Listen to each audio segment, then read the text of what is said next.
అందరికీ వందనాలు. ఆన్లైన్లో కేరళ శోభా సిస్టర్, తర్వాత డాక్టర్ ఎడ్విన్ వచ్చారు.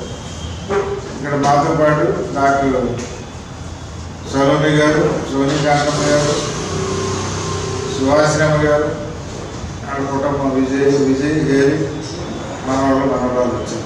అందరినీ దేవుడు దీవించును గాక, సంపాద దీవెనలు అందరికీ మెండుగా అనుగ్రహించును గాక.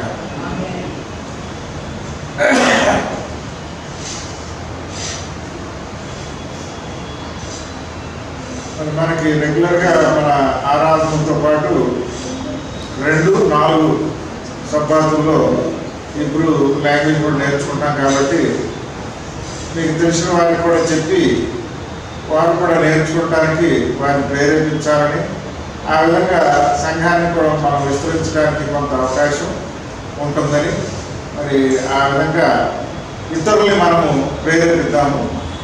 తర్వాత మనకి వాస్తవానికి కొన్ని సంవత్సరం మనం స్త్రీల సహవాసాన్ని ఏర్పాటు చేసుకోవడానికి అనుకూల వాతావరణం రాలేదు. మరి మీరు అందరూ సహకరిస్తే మరి ఈ జనవరి చివరిలో మరి ఎప్పుడు అనుకోవాలనుకుంటే అప్పుడు అంటే క్వార్టర్లీ ఒక స్త్రీల సహవాసం పెట్టుకుంటాం మనం. మరి మీ అనుకూలంత ఎప్పుడో చెప్తే దాన్ని బట్టి మనం ఆ డేట్స్ ఫిక్స్ చేసుకుంటాం.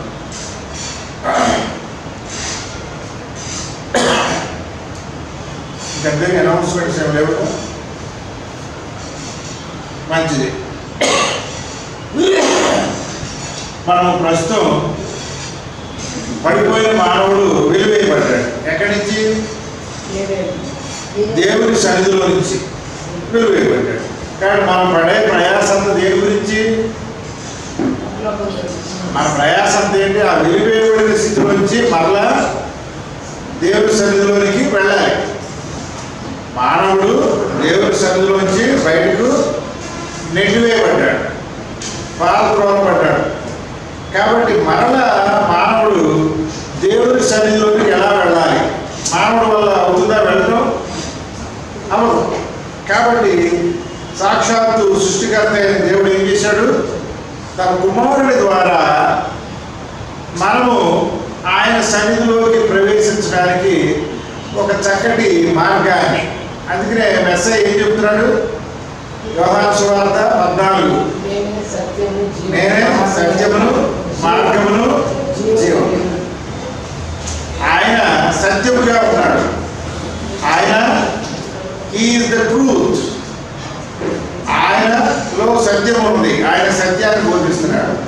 ఆ సత్యం ఎటువంటిది? మనకు మార్గాన్ని చూపిస్తుంది. సత్యం ఏం చేస్తుందండి? It shows us the way, the truth of Yeshua Messiah will show you the way. మార్గాన్ని చూపిస్తుంది. ఏ మార్గం అది? ఎటువంటి మార్గము? జీవానికి వెళ్ళే మార్గాన్ని చూపిస్తుంది. సత్యము మెస్సయ్య ఆయన ఒక మార్గాన్ని చూపిస్తున్నాడు. ఆ మార్గం ఎక్కడికి వెళ్తుంది? జీవం. ఏ జీవం మనకు లేదా? మనకు జీవం లేదా? ఉన్నది. ఇది అశాశ్వతమైన జీవం. ఒక నిత్యమైన జీవాన్ని మానవుడు కోల్పోయాడు. కాబట్టి ఆ కోల్పోయిన జీవాన్ని మరలా పొందడానికి మెస్సయ్య మనకి ఒక సాధనముగా ఉన్నాడు. Is a tool. ఆయన మార్గంగా ఉన్నాడు. పోయిన వారం మనము సాతాను పడిపోవడం చూసినట్లుగా మనం చూస్తాం కదా. కాబట్టి సాతాను పడిపోయిన సాతాను ఏం చేస్తున్నాడు? ఆ మానవుల్ని తన బందీలుగా చేసుకుంటాడు. మరి ఆ మానవులందరూ కూడా అపవాది తన చెప్పు చేతల్లో ఉండేటట్టు చేసుకుంటాడు. పడిపోయేటువంటి అర్థం ఏంటి? మనం పడిపోయేటువంటి అర్థం ఏంటి? పడిపోవడం అంటే సాతాను యొక్క క్రియల్లోని దేవుని క్రియలు విడిచి సాతాను క్రియల్లోని పడిపోయాం. కాబట్టి ఈ యొక్క క్రియలను లయపరచడానికి, ఈ క్రియల నుండి మనం తొలగించి దేవుని వైపు నడిపించడానికి మెస్సయ్య ఈ లోకానికి వచ్చాడు. చూడండి, మొదటి యోహాను 3:8 ఏం చెప్తుంది? మొదటి యోహాను 3:8 పోయిన వారం చెప్పింది. John 3:8. అపవాది మొదట నుండి పాపము చేయించినాడు కనుక పాపము చేయకపోతే అపవాది సంబంధి. అపవాది యొక్క క్రియలను భయపరుచుటకే దేవుని కుమారుడు ప్రత్యక్షమాగను. ఏమిటండి? అపవాది యొక్క క్రియలను లయపరచడానికి దేవుని కుమారుడు ఈ లోకానికి వచ్చాడు. ఈ మై డిస్ట్రాయ్. లయపరచడం అంటే ఏంటి? లయపరచడం అంటే మనకి కొన్నిసార్లు తెలుగు పాయింట్ మనకే అర్థం కాదు. మన మాతృభాష అయినప్పటికీ కూడా కొన్నిసార్లు మనకి ఎందుకు అర్థం కాదంటే, చెప్పండి ఎందుకు అర్థం కాదు? మనకి డాక్టర్ గారు చెప్పాలి. మనం కైలూరు స్కూల్లో చదువుకున్నారు అబ్బాయి గారు, తెలుసా మీకు? తెలుసా? విజయ్ అడుగుతారు. డాక్టర్ అమ్మగారు కైలూరు స్కూల్లో స్కూల్లో చదువుకున్నారంట. కైలూరులో చదువుకున్నారని చెప్తున్నా. ఓకే, నేను అడిగిన ప్రశ్న ఏంటి? తెలుగు ఎందుకు మనకు అర్థం కాదు? సరిగ్గా నేర్చుకోలేదు. సింపుల్. తెలుగు మనం సరిగ్గా నేర్చుకుంటే మనకు అర్థం అవుతుంది. అంటే అందరూ సరిగ్గా నేర్చుకోలేదని చెప్పట్లా. మనము మాతృభాషను ఏం చేస్తాము? తేలిగ్గా భావిస్తాము. చాలామందికి తెలుగు అంటే కొంచెం చులకన స్వభావం. కానీ చాలామందికి తెలియని విషయం ఏంటంటే తెలుగు చాలా కష్టమైన భాష. It is not an easy language. తర్వాత అంటే కష్టం అంటే భారమైంది కాదు. And it is a beautiful language. Italian of the east అంటే ఇటలీ భాష ఎంత శ్రావ్యమైనదో తెలుగు భాష కూడా అంత అందమైందంట. భాషకి అందమైంది అంటే తెలుగు భాష మాట్లాడుతున్నప్పుడు అందులోని ఆ పదాలు చాలా వినసొంపుగా ఉంటాయంట. పద్యాలు పాడతాం మనం. దావీదు విజయమే ఒక డ్రామా ఉంది, చెల్లియు చలవని జయరాజ్ గారు పాడేవాడు. తెలుగు భాష గురించి చెప్తున్నాను. ఆ పద్యం అనే ఆ పద్య విధానంలో తెలుగు భాషలో ఉంది. ఇంగ్లీష్లో తెలుగు పద్యాలు ఉంటాయి, ఇంగ్లీష్లో ఈ రాగాలతో కొన్ని పద్యాలు ఇంగ్లీష్లో ఉంటాం. కానీ ఇలాంటి రాగాలతో కొన్ని పద్యాలు ఏ భాషలో ఉంటాయి తెలుసా? హీబ్రూలో ఉంటాయి. హీబ్రూకి తెలుగుకి చక్కటి అవినాభావ సంబంధం ఉన్నది. మనలాగే రాగాలతో పాడే ఆ అలవాటు హీబ్రూ భాష కూడా ఉంది. కాబట్టి చక్కటి భాష. నేనేమి వేరే భాషను తప్పుగా మాట్లాడలే. అంటే మన భాషను కూడా మనము గౌరవించి నేర్చుకోవడం అనేది ఒక అలవాటు చేసుకోవాలి. ఇప్పుడు మన హీబ్రూ భాష ఎందుకు నేర్చుకున్నాం? వైశుద్ధి లేని హీబ్రూ దేవుని భాష, పరలోక భాష. అంటే ఈ సృష్టికి పునాదిగా ఉన్న భాష ఏమిటి? హీబ్రూ భాష. కాబట్టి దేవుని భాష భూమికి పునాదిగా ఉన్న భాష. అలాగే మనకి జన్మనిచ్చిన తల్లిదండ్రులు నేర్పించిన భాష చాలా గొప్ప భాష. నీకు ఊహ తెలిసిన నుంచి పలికిన భాష తెలుగు భాష.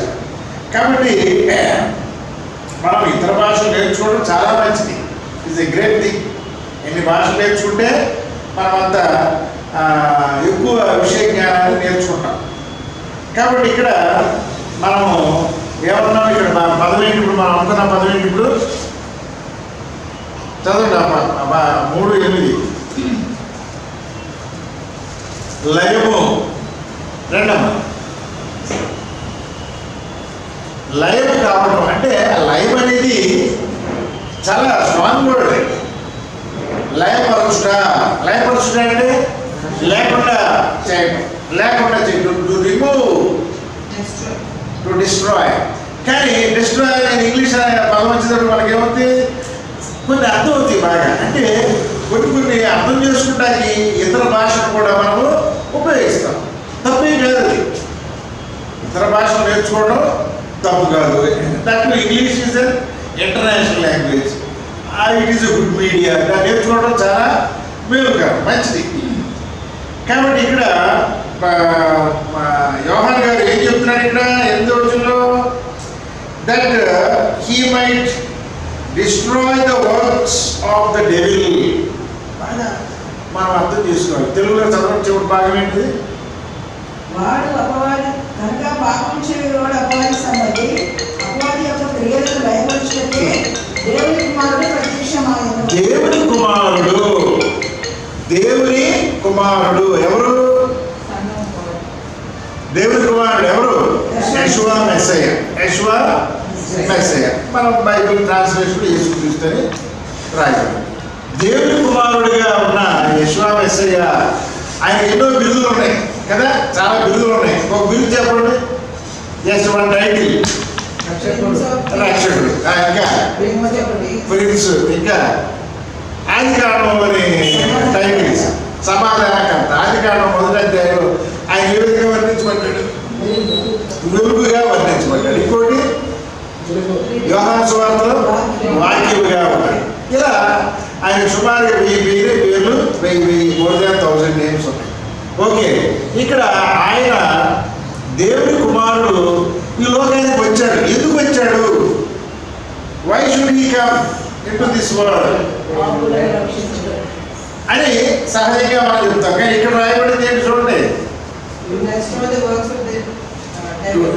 ఆయన వచ్చిన పనిలో మేజర్ పని ఏంటి? పాపం నుంచి మనం రక్షించడానికే. పాపం నుంచి మనం రక్షించడానికే. It is true. అయితే అసలు ఆ పాపం ఎక్కడి నుంచి వచ్చింది? అపవాది నుంచి వచ్చింది. కాబట్టి ఆ పాపానికి మూలమైన ద సోర్స్ ఆఫ్ సిన్ ఎవరు? Who is the source of sin? Lucifer, Satan. కాబట్టి ఆ అపవాది యొక్క క్రియలను to destroy the acts of devil, Messiah has come into this world. చూసారా? మనం ఏమంటాం? మనం రక్షించడానికి కరెక్టే. మనం రక్షించాలంటే ఏం చేయాలి? ఇప్పుడు మనం ఇక్కడ ఈ రూమ్లో వచ్చి మనము కూర్చోవాలి. కూర్చోవాలంటే ఏం చేయాలి? కూర్చునే ముందు ఏం చేస్తాం? మనం దీన్ని శుభ్రం చేస్తాం. అంటే మనం ఇక్కడ నివసించాలి అంటే ఇక్కడ పరిసరాలు మనకి అనుకూలంగా ఉండాలి, వాతావరణం మనకి అనుకూలంగా ఉండాలి. కాబట్టి వీటిని పరిశుభ్రం చేయాలి. అంటే ఈ లోకంలో ఉండే పాప మలినాల నుండి మనల్ని రక్షించాలి. కాబట్టి ఇక్కడ పాపము లేకుండా చేయాలి అంటే ఏం చేయాలండి? ఏం చేయాలి? ఇక్కడ అక్కడ ఉన్నదే అపవాది క్రియలను destroy the acts of devil, destroy the, అంటే నేను కరెక్ట్గా చెప్తారా? Destroy the works of devil. Works అన్న యాక్ట్స్ అన్న ఇంచుమించు ఉంటాయి. కాబట్టి ఇక్కడ what are the works of devil? మళ్ళా ప్రశ్న, అపవాది క్రియలు అంటే ఏమిటి? అపవాది క్రియలు అంటే ఏమిటి చెప్పండి. పాపం అంటే ఏమిటి కదా? Opposite the word of God. పాపం అంటే ఏంటి? దేవుని ఆజ్ఞకి విరుద్ధమైంది. కాబట్టి అపవాది క్రియలు అంటే ఏంటి? దేవుని వాక్యానికి విరుద్ధముగా ఉన్న ప్రతి పని కూడా ఏమిటిది? అపవాది క్రియ. They are the works of devil. కాబట్టి వాక్యానికి విరుద్ధముగా ఏదైతే ఉన్నదో ఆ క్రియలన్నీ కూడా అపవాది క్రియలు. వాటిని ఈ లోకంలో నుండి లేకుండా చేయడానికి మెస్సయ్య ఈ లోకానికి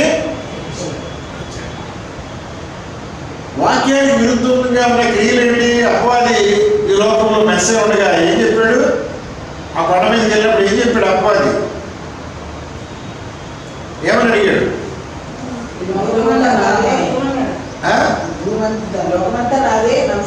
చేయమన్నాడు. ఇప్పుడు ఆజ్ఞలు చెప్పిన ఆయన చదవాలి, మొదటి ఆజ్ఞ చదవాలి. ఏంటి? What is the first commandment? చెప్పాలి. చెప్పు సరదాగా, నీకు తెలిసి చెప్పు. యెహోవా దేవుడు తప్పించి వేరే దేవుడు, తండ్రి ఒకడే, దేవుడు ఒకడే. ఆయనకు తప్పించి ఎవరికి మొక్కకూడదు, పూజ చేయకూడదు. నిన్న మొన్న ఎవరో, నేను ఒక సెమినార్కి వెళ్ళాను 2-3 రోజులు. అక్కడ క్యాథలిక్ చర్చెస్లో మరియమ్మ గారు ఉంటారు. మరియమ్మ గారి చేతిలో ఆ పక్కన ఇంకో ఫోటో ఉంటుంది. ఈ ఎక్కడి నుంచి వచ్చినాయి అంటే బైబిల్ నుంచి వచ్చినాయి కాదు, ప్యాగన్ అన్య ఆచారాలు. యాక్చువల్గా ఆ మరియమ్మ ఎవరితో పోల్చబడింది? అక్కడ మన ఆదికాండం సెమిరమస్ అంతేనా? ఆదికాండం మొదట 10వ అధ్యాయంలో ఉంటుంది. అక్కడేంటి? ఆ నిమ్రోదు తల్లి పాపాన్ని అక్కడ చూపిస్తున్నారు. కాబట్టి ఈ భయంకరమైన పాపము చేస్తున్న ఆ రోమా రాజ్యపు మత ఆచారాలు, రోమా దేశపు మత ఆచారాలు క్రైస్తవ ఆచారాలుగా మార్చబడి, వాస్తవంగా అక్కడ మేరీ, వర్జిన్ మేరీ అని చెప్పబడే ఆమె మేరీ కాదు, వేరే ఒక దేవత. ఆ దేవతని వాడు మేరీగా మార్చేశారు. కాబట్టి వారి యొక్క దేవతల్ని బైబిల్ పేర్లు పెట్టేసి అన్య ఆచారాలని ఇక్కడ తీసుకొచ్చేశారు. కాబట్టి దేవునికి విరుద్ధముగా ఇతరులు పూజించడం అసలు, ఒకవేళ ఆమె మెస్సయ్యకి జన్మ ఇచ్చి ఉండొచ్చు, ఆమె దేవత ఉందా? అవదు. ఆమె ఒక మానవ మాత్రురాలే, కానీ ఆమె పరిశుద్ధపరచబడింది. ఆమె గొప్ప వ్యక్తి, మానవుల్లో స్త్రీలలో ఎంతో ప్రత్యేకించబడింది. ఆమె చాలా పరిశుద్ధురాలుగా మనం ఎంచవచ్చు. కానీ ఆమె పూజించాలని ఎక్కడ లేదు కదా. పూజించాలని ఎక్కడ ఉందా? లేదు. అక్కడ దానియేలు దగ్గరికి ఒక దేవదూత రావడం జరుగుతుంది. ఎవరైనా గాబ్రియేల్ వచ్చినప్పుడు దానియేలు ఏం చేస్తాడు? ఆ ప్రకాశానికి ఆయన తట్టుకోలేక ఆ శక్తికి మూర్ఛలు పడిపోయి ఏం చేస్తాడు? మృక్తా ఉంటాడు. ఏమంటాడు ఆయన? వద్దు సుమి అంటాడు. నేను కూడా తండ్రిని పూజిస్తాను అంటే, పరలోకంలో దేవదూతలు ఏం పని చేస్తారండి? తండ్రిని పూజిస్తారు. వాళ్ళు పూజింపబడరు. కాబట్టి దేవదూతలు ఏ విధంగా తండ్రిని పూజిస్తారో మనము కూడా ఏం చేయాలి? తండ్రిని పూజించాలి, ఆరాధించాలి. కానీ ఈ దేవుని ఆజ్ఞలకు విరుద్ధమైన ఈ క్రియలు ఏం చెబుతున్నాయి? అపవాది, పరలోకంలోంచి నెట్టివేయబడిన అపవాదిని పూజించాలని. ఇప్పుడు ఈ విగ్రహారాధన ఎక్కడి నుంచి వచ్చింది? సాతాను సంబంధమైనది, అపవాది సంబంధమైనది. కానీ మొట్టమొదటిగా మనం గ్రహించాల్సింది ఏంటి? అపవాది క్రియలను ఏం చేయాలి? మనము లయపరచాలి, అంటే లేకుండా చేయాలి. We should destroy the works of Satan. కాబట్టి ఈరోజు మనం నేర్చుకునే ఈ అంశంలో మరి పాపానికి ప్రతిఫలముగా ఏముంటుంది? మనం పాపం చేశాం, అలాగే పాపం చేశాడు. ఏం జరిగింది? మరణం వచ్చింది. ఓకే, పనిష్మెంట్ ఏమొచ్చింది? త్రోసివేయబడ్డాడు దేవుడి సన్నిధిలో. అంటే దేవుడి సన్నిధిలో త్రోసివేయ, అది పెద్ద గొప్ప విషయమా? అనుకోవచ్చు కదా. దేవుడి సన్నిధిలో త్రోసివేయటువంటి గొప్ప విషయం అంటే గొప్ప విషయమే. దేవుడి సన్నిధిలో ఏముంటుంది? దేవుడి సన్నిధిలో ఏముంటుంది? మొట్టమొదటిగా ఇటర్నల్ లైఫ్, నిత్య జీవం ఉంటుంది. రెండోది దేవుడి సన్నిధిలో సంతోషం ఉంటుంది. దేవుడి సన్నిధిలో నిత్యము ఆయన పోషిస్తాడు. పని చేసుకునే పని లేదు, మనం జబ్బులు ఉండవు, కష్టాలు ఉండవు, దుఃఖం ఉండదు. అదేగా ప్రకటన గ్రంథంలో 20 ఉంటుంది. దుఃఖము ఇక మీద దుఃఖం ఎప్పుడు ఉండదు? మరణం ఎప్పుడైతే ఉండదో దుఃఖం ఉండదు. మరణం ఎప్పుడు ఉండదు? వ్యాధులు, రోగాలు ఏమి ఉండనప్పుడు మరణము ఉండదు. కాబట్టి మత్తయి సువార్త 13:42 చూద్దాం. మత్తయి సువార్త 13:42 చూద్దాం.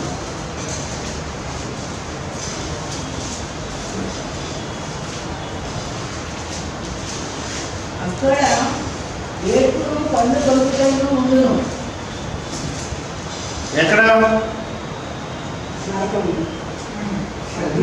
అగ్నిగుండం 42 and shall cast them into a furnace of fire. There shall be wailing and gnashing of teeth. కాబట్టి అక్కడ ఈ దేవునికి విరుద్ధముగా ఉన్న వాళ్ళందరూ కూడా అపవాది క్రియలను అనుసరించే వారందరూ. అపవాది క్రియలు అంటే ఏవి? లోక సంబంధమైన క్రియలు. లోక సంబంధమైన జీవితము కనుక మనం జీవిస్తే ఏమవుతామండి? shall cast them into a furnace of fire. There shall be wailing and gnashing of teeth. పళ్ళు కొరుకుతారు. మ్యాషింగ్ అంటే పళ్ళు కొరుకుతారు. అంటే ఇప్పుడు ఆ బాధను తట్టుకోలేక పళ్ళని కొరుకుతారు. కాబట్టి దేవుని యొక్క చిత్తానికి విరుద్ధంగా ఉన్న వాళ్ళు ఏమవుతారండి? అగ్నిగుండంలో పారద్రోయబడతారు.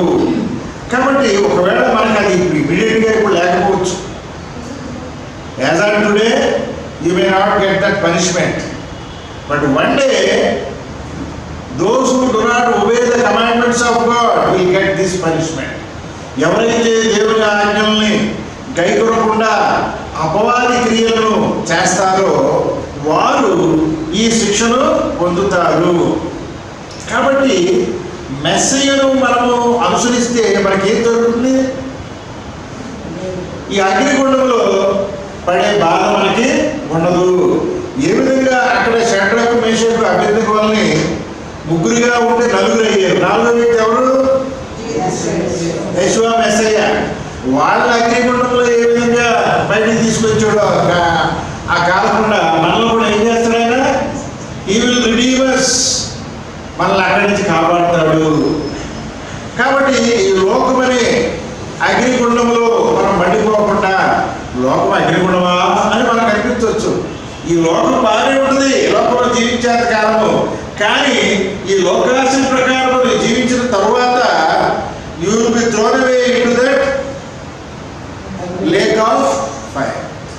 కాబట్టి ఈ లోక సంబంధమైన క్రియలు మనం ఎప్పుడైతే చేస్తామో దానికి పర్యవసానంగా ultimately you will be throne away into that lake of fire.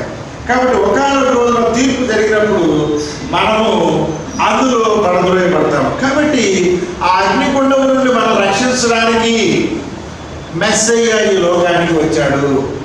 Messiah లోకానికి ఎందుకు వచ్చాడు? ఎందుకుంటే అనుకున్నాం? అపవాది క్రియల్ని లేకుండా చేయడానికి. రెండోది ఇక్కడ ఏం చెప్తున్నారు? ఆ క్రియలు చేసినప్పుడు మనం నాశనం అయిపోతాం. కాబట్టి ఆ అగ్నిగుండంలో పడకుండా, అంటే ఇక్కడ ఈ లోకంలో మొదటి మరణం జరిగినప్పుడు, మొదటి మరణం సంభవించినప్పుడు ఏమవుతుందండి? మొదటి మరణం ఏం చేస్తుంది? మరణం ఏం చేస్తుంది చెప్పండి. What is the act of death? మరణం ఏం చేస్తుంది? అంటే మరణం చేసే క్రియ ఏంటి? అది సంగతి.